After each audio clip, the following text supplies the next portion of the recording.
Hello friends, welcome to run study. MP GK series का हमारा 7वां video है। आज इस वीडियो में हम कुछ ऐसे प्रश्न देखेंगे जो आपकी एग्जाम की दृष्टि से बहुत ही महत्वपूर्ण है। तो वीडियो के साथ साथ आपको यह प्रश्न याद करना है। यदि नहीं याद कर सकते तो आप वीडियो को यहीं छोड़ दीजिए। और यदि आपको 4000 पोस्टों में अपनी एक पोस्ट लेना है तो आपको अपनी सेल्फ स्टडी भी करना पड़ेगी, और साथ में मैं आपको जो बता रहा हूं इंपॉर्टेंट प्रश्न, जो जहरीले प्रश्न बता रहा हूं आपको, वह भी याद रखना पड़ेगा। क्योंकि जो मेरिट बनेगी वो आपको 1 या 2 नंबर से ही ऊपर नीचे करेगी। तो आपको वीडियो में बताए गए सारे प्रश्न याद करना है। भले वीडियो को लाइक मत करो, चैनल को सब्सक्राइब मत करो, लेकिन बार बार मैं आपसे कह रहा हूं कि आपको यह प्रश्न याद होने चाहिए। यदि आपको एग्जाम में इसमें से 3 से 4 प्रश्न भी आते हैं तो आप मेरिट तक आसानी से जा सकते हो। तो आइए वीडियो स्टार्ट करते हैं। पहला प्रश्न है, मध्य प्रदेश में सैन्य शहीदों के परिवारों का सम्मान करने के लिए प्रत्येक वर्ष शहीद सम्मान दिवस। ध्यान रखना, मध्य प्रदेश में प्रत्येक वर्ष शहीद सम्मान दिवस किस तारीख को मनाया जाता है। तो शहीद सम्मान दिवस की बात की जा रही है तो मध्य प्रदेश में 14 अगस्त को मनाया जाता है प्रत्येक वर्ष। आपको ध्यान रखना है, मध्य प्रदेश में शहीद सम्मान दिवस 14 अगस्त को प्रत्येक वर्ष मनाया जाता है। और कब से मना रहे हैं तो आपको ध्यान रखना है 2018 से इसको प्रारंभ किया गया है। तो आपको ध्यान रखना है, शहीद सम्मान दिवस मध्य प्रदेश में 14 अगस्त को मनाया जाता है। और कब से मना रहे हैं तो 2018 से मना रहे हैं। ध्यान रखना, शहीद सम्मान दिवस 2018 14 अगस्त से मनाया जा रहा है प्रत्येक वर्ष। अगला प्रश्न है, निम्नलिखित स्थानों में से कौन से स्थान को पाताल के लिए मार्ग माना जाता है। तो पाताल में जाने के लिए कौन से स्थान को मार्ग माना जाता है। तो आपको ध्यान रखना है, पाताल मार्ग के लिए पातालकोट को जाना जाता है। आपको ध्यान रखना है, पातालकोट को पाताल के लिए जाने वाला मार्ग माना जाता है। और पातालकोट कहाँ आता है तो पातालकोट आता है मध्य प्रदेश के छिंदवाड़ा में। कहाँ पर आता है, छिंदवाड़ा में आता है। और यहाँ पर भारिया जनजाति निवास करती है। तो आपको ध्यान रखना है कि पातालकोट कहाँ आता है, छिंदवाड़ा में आता है। और कौन सी जनजाति यहाँ पर निवास करती है तो भारिया जनजाति यहाँ पर निवास करती है। अगला प्रश्न है, किस वर्ष में मध्य प्रदेश ने विश्व हैंड वॉशिंग दिवस पर एक साथ हाथ धोने वाले सर्वाधिक लोगों का रिकॉर्ड बनाया था। इंपॉर्टेंट प्रश्न है, बहुत ज्यादा इंपॉर्टेंट प्रश्न है। आप स्वयं देख लीजिए, यदि आपने व्यापम के पुराने पेपर दिए हो, यदि पुराना कोई भी फॉर्म भरा हो और आपने एग्जाम दी हो, तो आपको इस प्रकार के क्वेश्चन उसमें देखने को मिलते हैं। तो देखिए, किस वर्ष में मध्य प्रदेश ने विश्व हैंड वॉशिंग दिवस पर एक साथ हाथ धोने वाले सर्वाधिक लोगों का रिकॉर्ड बनाया। तो विश्व हैंड वॉशिंग दिवस कब आता है, आपको यह भी ध्यान रखना है। इस प्रश्न में दिया नहीं है लेकिन आपको ध्यान रखना है। तो इस प्रश्न का सही उत्तर क्या है मैं आपको बताता हूं।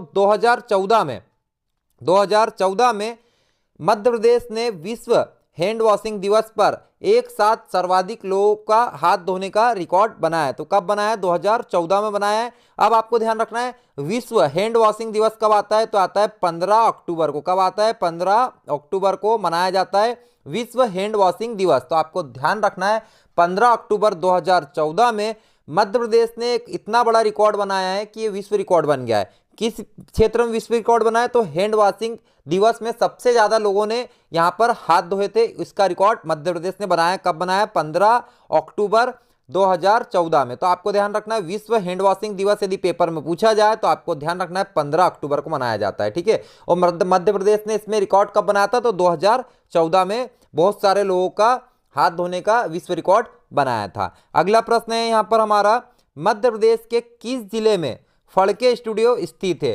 तो इंपॉर्टेंट प्रश्न है, कई बार एग्जाम में पूछा गया है, मध्य प्रदेश के किस जिले में फड़के स्टूडियो स्थित है।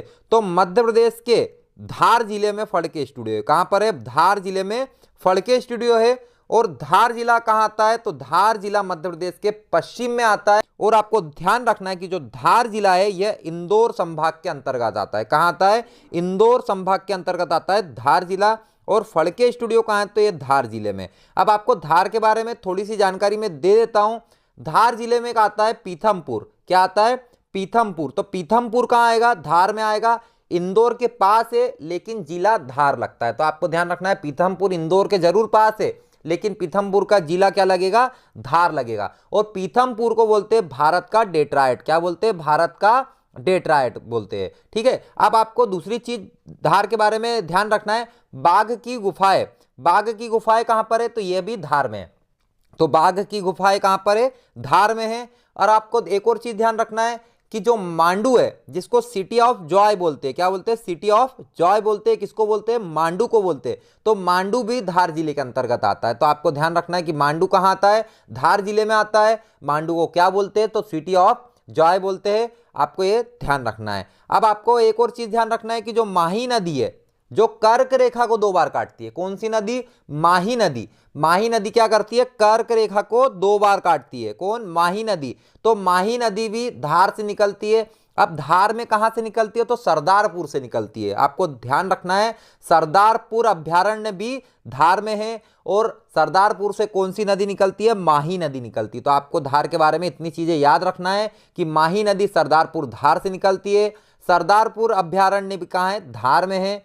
मांडू कहां है? सिटी ऑफ जॉय कहां है? तो यह भी धार में है। बाघ की गुफाएं कहां है? तो यह भी धार में है। और यदि पीथमपुर पूछा जाए, भारत का डेट्रॉयट पूछा जाए, तो यह भी धार में है। अब आपको ध्यान रखना है, भोजशाला, राजा भोज द्वारा बनाई गई भोजशाला, जिसमें सरस्वती मंदिर है, यह भी धार में है। तो भोजशाला कहां है? यह धार में है। किसने बनाई थी? राजा भोज ने बनाई थी। अब आपको ध्यान रखना है, बाघ प्रिंटिंग के लिए कौन प्रसिद्ध है? तो धार प्रसिद्ध है। तो बाघ प्रिंटिंग के लिए कौन प्रसिद्ध है? तो धार प्रसिद्ध है।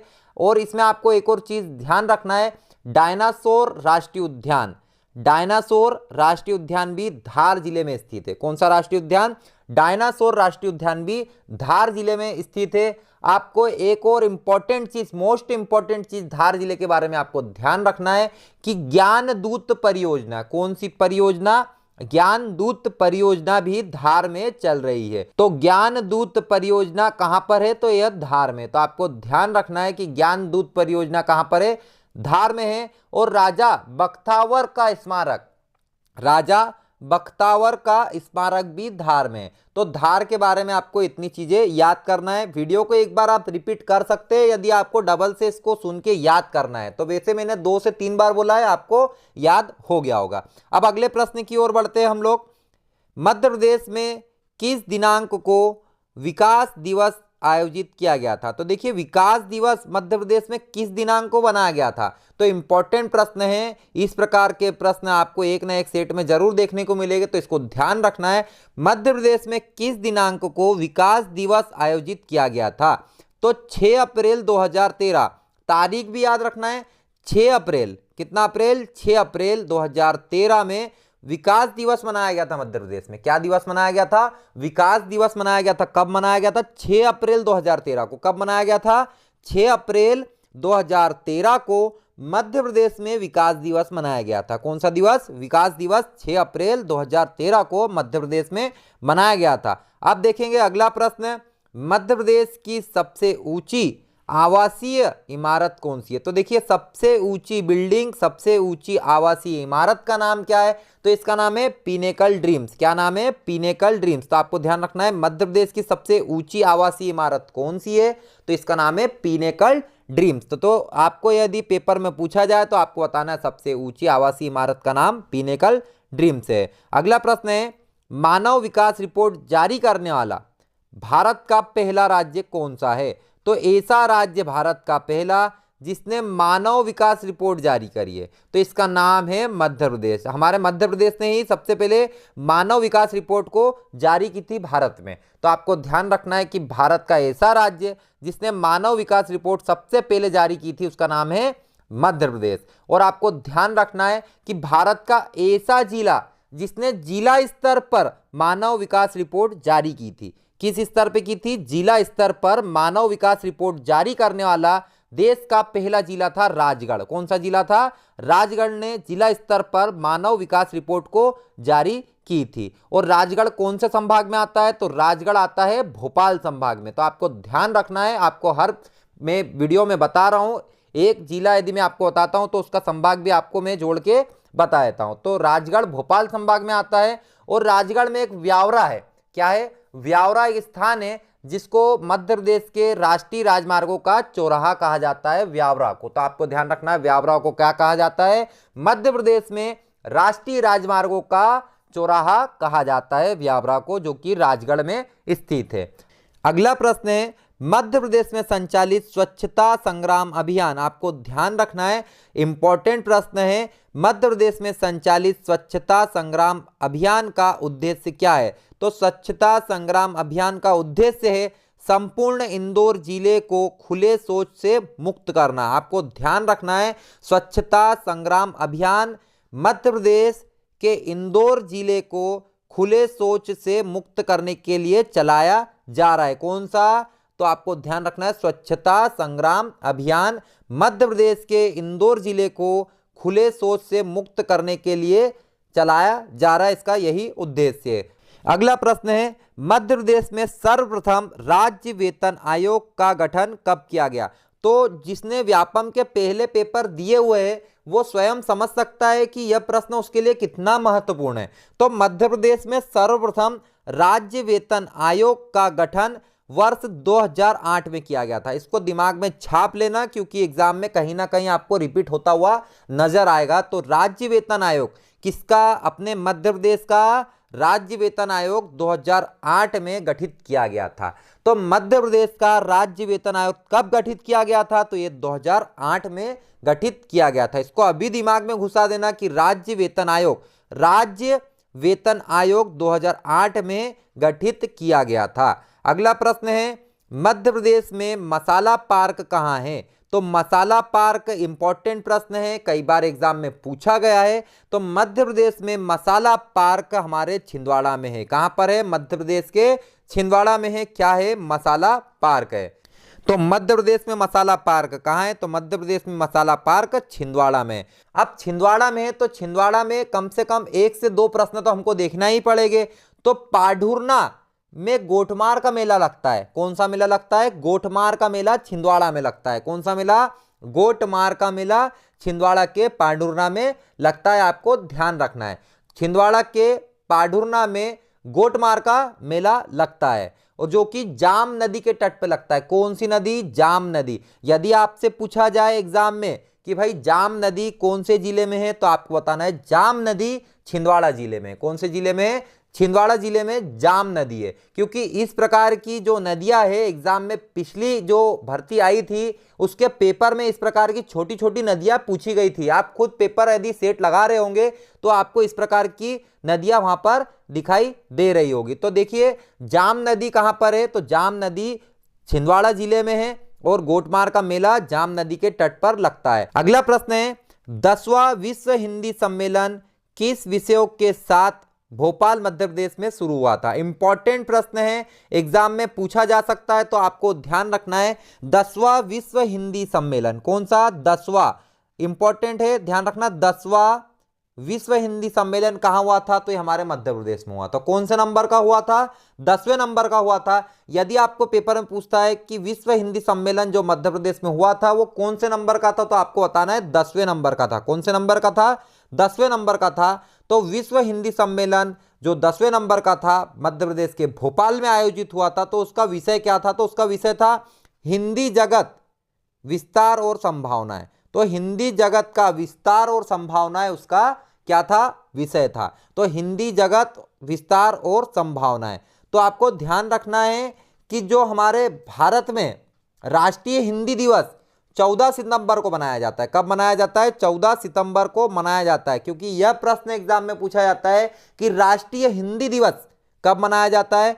14 सितंबर को मनाया जाता है। और कब से मना रहे हैं? 1949 से मना रहे हैं। कब से मना रहे हैं? 1949 से मना रहे हैं। क्यों 1949 से मना रहे हैं?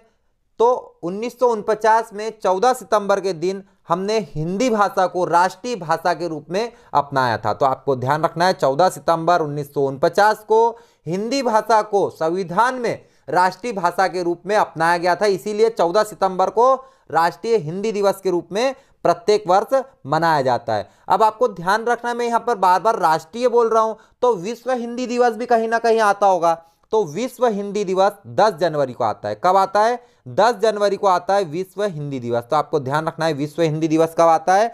10 जनवरी को आता है। और अपने राष्ट्र का हिंदी दिवस कब आएगा? तो राष्ट्र का हिंदी दिवस आएगा 14 सितंबर को। और विश्व का कब आएगा? तो यह आएगा 10 जनवरी को। कब आएगा? 10 जनवरी को आएगा। और विश्व हिंदी दिवस 1975 से मना रहे हैं। कब से मना रहे हैं? 1975 से विश्व हिंदी दिवस प्रत्येक वर्ष 10 जनवरी को मनाया जाता है। विश्व हिंदी दिवस 1975 से प्रत्येक वर्ष 10 जनवरी को मनाया जाता है। और यदि राष्ट्र की बात की जाए कि राष्ट्रीय हिंदी दिवस 14 सितंबर को मनाया जाता है। 1949 से प्रत्येक वर्ष मनाया जा रहा है। तो आपको ये प्रश्न याद हुआ होगा। अब अगला प्रश्न देखेंगे हम लोग, मध्य प्रदेश के किस जिले में शौर्य स्मारक निर्मित किया गया है। तो इंपॉर्टेंट प्रश्न है, कहीं ना कहीं आपको रिपीट होता दिखेगा व्यापम के पेपर में, जो मध्य प्रदेश पुलिस का पेपर आपका होगा उसमें कहीं ना कहीं एक ना एक सेट में आपको ये प्रश्न जरूर मिलेगा। तो शौर्य स्मारक मध्य प्रदेश में कहाँ मनाया गया है।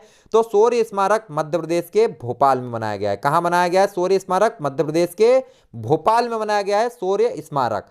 अगला प्रश्न है, मध्य प्रदेश के किस शहर का प्राचीन नाम दसपुर था। तो आपको ध्यान रखना, दसपुर नाम से किसको जाना जाता था। तो मैं आपको पुराने वीडियो में कई बार बता चुका हूं कि जो हमारे मध्य प्रदेश का मंदसौर है, मंदसौर को दसपुर नाम से जाना जाता था। तो मंदसौर को किस नाम से जाना जाता था? मंदसौर को दसपुर नाम से जाना जाता था। और मंदसौर कौन सी नदी के तट पे बसा हुआ है, कौन सी नदी के किनारे बसा हुआ है, ये आपको कमेंट करके बताना है। यदि आप वीडियो देख रहे हो, यदि यहां तक आए हो, तो बिल्कुल आप डेफिनेटली आपके पढ़ाई के प्रति सिंसियर हो। तो आप यदि सिंसियर हो तो आपको बताना है कि मंदसौर कौन सी नदी के किनारे, क्योंकि मैं आपको ये पढ़ा चुका हूं। यदि आपको ये नहीं आता है तो आप कहीं से भी ढूंढो, कहीं से भी गूगल सर्च करो या कोई सी भी किताब से देखो, और आपको बताना है कि मंदसौर कौन सी नदी के किनारे आता है। अब अगला प्रश्न है हमारा, मध्य प्रदेश के उत्तर पूर्वी भाग में स्थित अमरकंटक का पौराणिक नाम क्या है। तो अमरकंटक का पौराणिक नाम पूछा जाता है एग्जाम में, तो आपको ध्यान रखना है। अमरकंटक का पौराणिक नाम है ऋक्ष पर्वत। कौन सा पर्वत? ऋक्ष पर्वत है। आपको ध्यान रखना है, ऋक्ष पर्वत किसको बोलते हैं? अमरकंटक को कहा जाता है। तो ध्यान रखना है, अमरकंटक का पौराणिक नाम है ऋक्ष पर्वत। अमरकंटक का पौराणिक नाम क्या है? ऋक्ष पर्वत है। आपको ध्यान रखना है। अगला प्रश्न है, मध्य प्रदेश सरकार ने किसके साथ खुशी सूचकांक को विकसित करने के लिए समझौता ज्ञापन पर हस्ताक्षर किए हैं। तो आपको ध्यान रखना है, खुशी सूचकांक, ठीक है, हैप्पीनेस इंडेक्स या खुशी सूचकांक के लिए मध्य प्रदेश ने किसके साथ समझौता किया है। इस प्रकार के प्रश्न एग्जाम में पूछे जाते हैं। यदि आप पुराने सेट लगा रहे हो तो मेरे को बताने की जरूरत नहीं है कि इस प्रकार के प्रश्न पूछे जाते हैं या नहीं पूछे जाते हैं। तो खुशी सूचकांक मतलब हैप्पीनेस इंडेक्स जो होता है, इसके लिए मध्य प्रदेश ने आईआईटी खड़गपुर के साथ में समझौता किया है। किसके साथ समझौता किया है? आईआईटी खड़गपुर के साथ में इन्होंने समझौता किया है। और आईआईटी खड़गपुर कौन से राज्य में आता है? तो आईआईटी खड़गपुर जो है पश्चिम बंगाल राज्य में आता है। तो कौन से राज्य में आता है आईआईटी खड़गपुर? तो पश्चिम बंगाल राज्य में आता है। और हमारे मध्य प्रदेश ने खुशी सूचकांक हैप्पीनेस इंडेक्स के लिए इसके साथ समझौता करा है। किसके साथ समझौता करा है? तो आईआईटी खड़गपुर पश्चिम बंगाल वाले के साथ समझौता करा है कि भाई खुशी सूचकांक हमको हमारे राज्य का बढ़ाना है। ठीक है। अगला प्रश्न है, मध्य प्रदेश में एफिल टावर की एक संगमरमर की प्रतिकृति कहां पर स्थित है।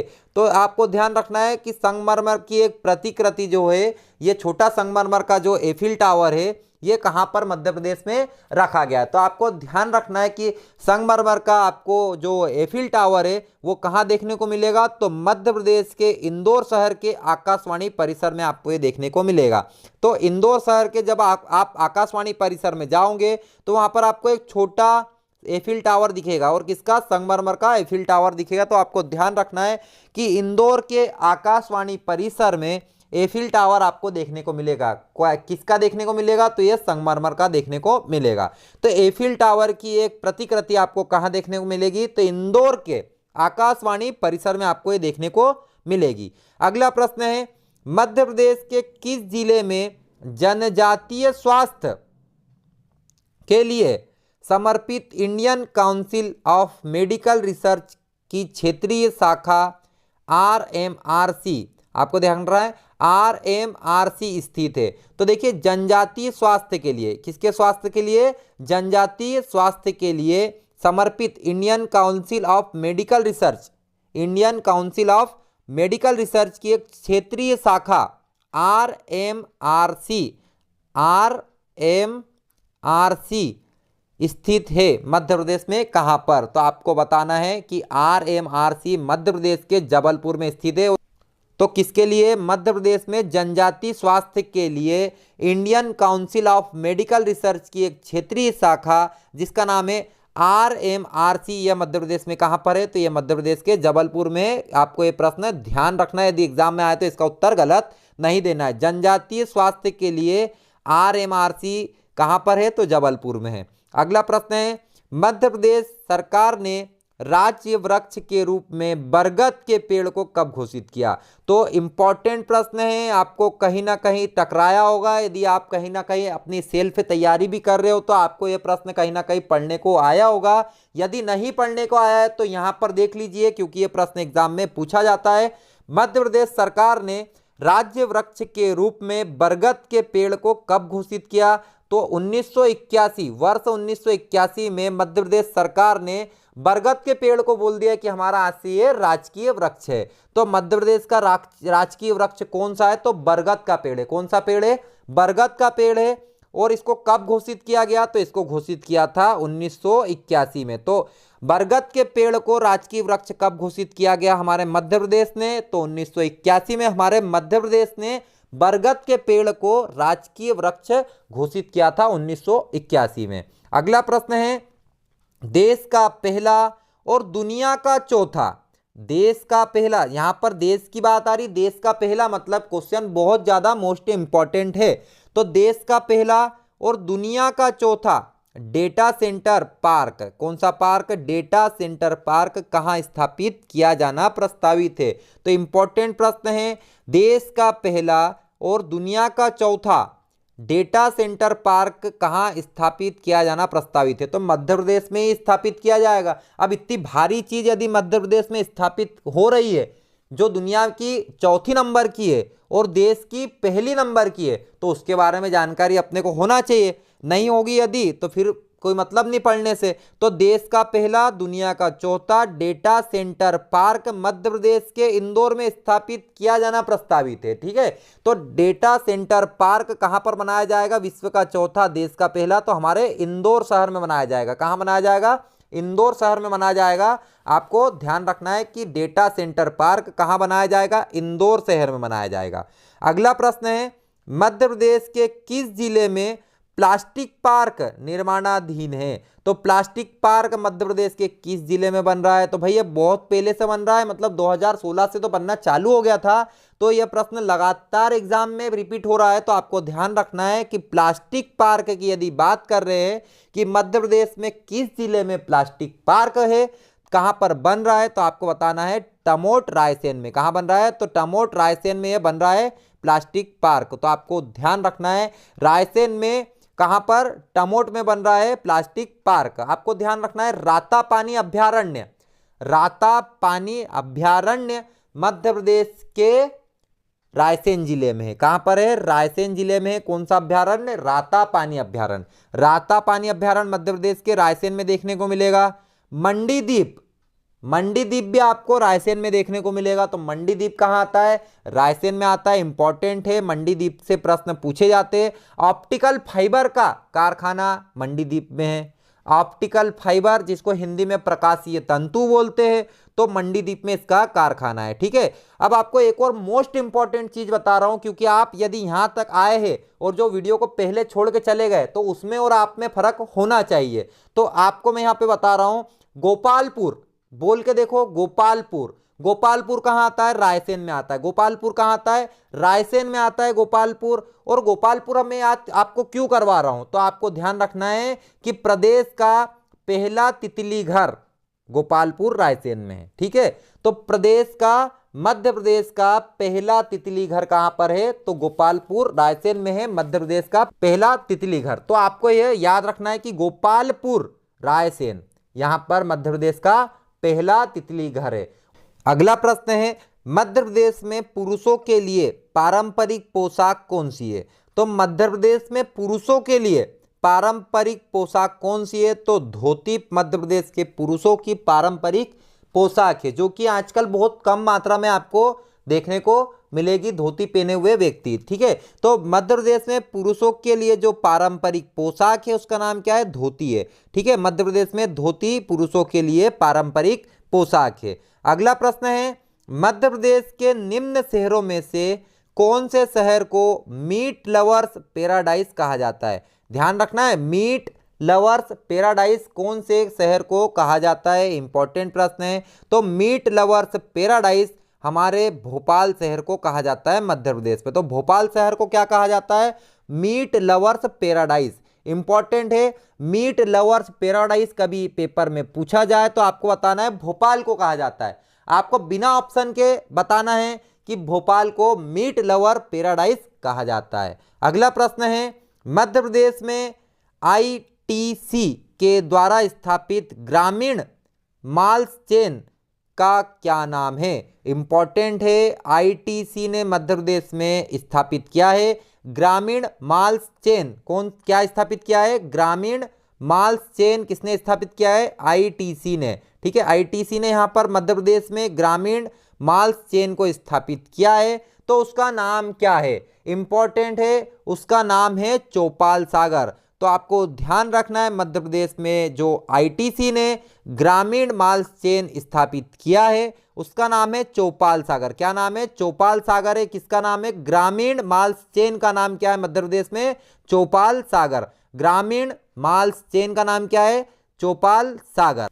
अगला प्रश्न है, वर्ष 2018 में सैन्य अभ्यास विनबेक्स 2018 मध्य प्रदेश में कहां पर आयोजित किया गया था? तो विनबेक्स 2018 मध्य प्रदेश के जबलपुर में आयोजित किया गया था। इंपॉर्टेंट प्रश्न है, आपको ध्यान रखना है। भारत और वियतनाम के बीच में होता है विनबेक्स। भारत और वियतनाम के बीच में होता है, क्या होता है? विनबेक्स होता है, युद्ध अभ्यास होता है। आपको ध्यान रखना है, आपको इसको ध्यान रखना है। क्यों ध्यान रखना है? क्योंकि भारत और वियतनाम के बीच में यह विनबेक्स नामक का पहला ही युद्ध अभ्यास हुआ था और यह मध्य प्रदेश में हुआ था। और कहां पर हो गया था ये? तो मध्य प्रदेश के जबलपुर में हुआ था। तो आपको ध्यान रखना है, इसीलिए इंपॉर्टेंट है कि भारत और वियतनाम के बीच में पहला ही युद्ध अभ्यास हुआ था। कौन से नाम का? विनबेक्स का नाम का। और ये पहला वाला कहां हो गया था? हमारे मध्य प्रदेश में हो गया था। तो है कि नहीं मध्य प्रदेश के लिए बड़ी बात? बड़ी बात है, इसलिए आपको ध्यान रखना है कि विनबेक्स भारत और वियतनाम के बीच में युद्ध अभ्यास होता है। और कहां पर हुआ था मध्य प्रदेश में? तो ये जबलपुर में हुआ था। तो आपको अच्छे से इसको याद करना है।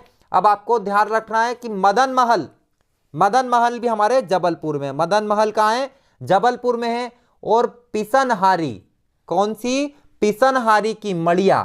पिसनहारी की मड़िया ये भी कहां है? जबलपुर में। तो पिसनहारी की मड़िया कहां है? जबलपुर में है। मदन महल कहां है? जबलपुर में। मदन महल सभी को याद रहता है, लेकिन आपको यहां पर ध्यान रखना है कि पिसनहारी की मड़िया कहां पर है? तो मध्य प्रदेश के जबलपुर में। यहां तक यदि आप वीडियो में आ रहे हैं तो आपको कुछ अच्छा मिलना चाहिए। जो 20 से चले गए उनसे बेटर आपको यहां पर मिलना चाहिए, क्योंकि आपको एग्जाम में अपनी एक पोस्ट कंप्लीट लेकर रखना है। तो आपको ये चीजें, छोटी छोटी चीजें आपको याद रखना पड़ेगी, क्योंकि एग्जाम में यदि पूछी जाती है तो आपको गलत नहीं करना है। अब अगला प्रश्न देखेंगे, मध्य प्रदेश के किस गांव में 2016 में पहले मेगा फूड पार्क की स्थापना की गई? तो देखिए 2016 में पहले मेगा फूड पार्क की स्थापना की गई है। तो ये पनवा में की गई है। कहां पे की गई है? पनवा में की गई है। और ये कहां आता है? पनवा कहां आता है? तो ये आता है खरगोन जिले में। कहां आता है? ये खरगोन जिले में आता है। खरगोन जिले में कहां आता है? तो निमरानी इंडस्ट्रियल एरिया के आसपास आता है। तो आपको ध्यान रखना है कि पहले मेगा फूड पार्क की स्थापना कहां की गई है? तो पनवा में की गई है। और पनवा कहां आता है? तो मध्य प्रदेश के खरगोन जिले में आता है। आपको ध्यान रखना है। तो पहला food park, mega food park कहां पे स्थापित किया गया है? खरगोन जिले में स्थापित किया गया है। और खरगोन जिले में भी कहां स्थापित किया गया है? तो पनवा में स्थापित किया गया है। अगला प्रश्न है, किस धार्मिक व पौराणिक ग्रंथ में दतिया जिले का नाम दतियावाकर के रूप में उल्लेखित होता है? तो दतियावाकर कौन से ग्रंथ में, कौन से पौराणिक ग्रंथ में दतियावाकर, दतिया का नाम आपको ध्यान रखना है कि दतिया को दतियावाकर महाभारत में कहा गया है। तो दतिया को दतियावाकर कहां कहा गया है? तो महाभारत में कहा गया है दतिया को दतियावाकर। आपको ध्यान रखना है, महाभारत में दतिया को क्या कहा गया है? तो दतियावाकर कहा गया है। इंपॉर्टेंट प्रश्न है। अगला प्रश्न है, मध्य प्रदेश पशु नियंत्रण अधिनियम कब लागू किया गया? तो मध्य प्रदेश में पशु नियंत्रण अधिनियम कब अधिनियमित किया गया? तो आपको ध्यान रखना है, इंपॉर्टेंट प्रश्न है। मध्य प्रदेश में पशु नियंत्रण अधिनियम जो है यह 1976 में अधिनियमित किया गया। कब अधिनियमित किया गया? 1976 में पशु नियंत्रण अधिनियम। पशु नियंत्रण अधिनियम कब अधिनियमित किया गया? तो 1976 में किया गया है। अगला प्रश्न है, नूरजहां किस फल की दुर्लभ प्रजाति है? तो आपको यह प्रश्न कमेंट करके बताना है कि इसका सही उत्तर क्या होगा। नूरजहां किस फल की दुर्लभ प्रजाति है जिसकी खेती मध्य प्रदेश में की जाती है? तो आपको यह प्रश्न का उत्तर कमेंट करके बताना है।